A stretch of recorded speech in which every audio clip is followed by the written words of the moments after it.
ಈ ಜನಗಳು ಇರತ್ತವೆ ಹೆಂಗೆ ಅಂದರೆ ಒಳ್ಳೆ ತಲೆಗೆ ಹೆಲ್ಮೆಟ್ ಹಾಕೊಂಡು ಓಡಾಡಂಗಿಲ್ಲ.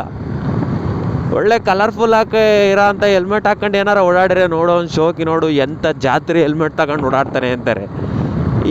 ಇದೇನು ಜನಗಳಿಗೆ ತಲೆ ಉಳಿಸ್ಕೊಳಕ್ಕೋಸ್ಕರ ಹೆಲ್ಮೆಟ್ ಹಾಕ್ಕೊಂಡು ಹೋಯ್ತವನೆ ಅಂತ ಯಾರು ಅನ್ಕೊಳೋದೇ ಅಲ್ಲಪ್ಪ. ಅವ್ರ ಮೇಲೆ ಹೊಟ್ಟೆ ಉರಿ. ಶೋಕಿ ನೋಡು, ಶೋಕಿ ಇನ್ನದೇ ಬರೀ ಇಂಥದೆಯಾ. ಒಳ್ಳೆ ಹಳೆ ಗಾಡಿ ತಗೊಂಡು ಓಡಾಡ್ತಾ ಇದ್ರೆ ನೋಡು ಎಂಥ ಜಿಪುಣ ಅವನು, ಒಂದು ಗಾಡಿ ತಗೊಳಕಾಯ್ತಿಲ್ಲ ಹಳೆ ಗಾಡಿಗೆ ಓಡಾಡ್ತಾವನೆ ಅಂತಾರೆ. ಒಂದು 2 ಲಕ್ಷ ಕೊಟ್ಟು ಹೊಸ ಗಾಡಿ ತಗೊಂಡ್ರೆ ಇವು ನೋಡ್ರಿ ಶೋಕಿಗೆ ಎಂಥ ಗಾಡಿ ತಂದವನೇ. ಇತ್ಲಾಗಿ ಹಳೆ ಗಾಡಿಗೆ ಓಡಾಡಿದ್ರು ಕಷ್ಟ, ಇತ್ಲಾಗಿ ಹೊಸ ಗಾಡಿಗೆ ಓಡಾಡಿದ್ರು ಕಷ್ಟ. ಯಾಕೆ?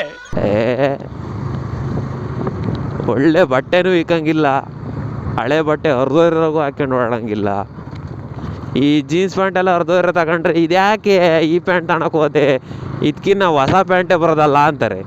ಇದು ನಮ್ಮ ದೇಶ. ಒಟ್ನೊಳ್ಳೆ ಜನದ ಪರಿಸ್ಥಿತಿ ಹೆಂಗೆ ಅಂದರೆ ಚೆನ್ನಾಗಿರೋ ಬಟ್ಟೆನೂ ಹಾಕೊಳಂಗಿಲ್ಲ, ಹರಿದೋಗಿರೋ ಬಟ್ಟೆನೂ ಹಾಕೊಳಂಗಿಲ್ಲ. ಯಾರೋ ಬುಳ್ಳು ಓಡಾಡ್ರಿ ಏನೋ ನೋಡ್ಗಿಡ್ತಾರೇನೋ.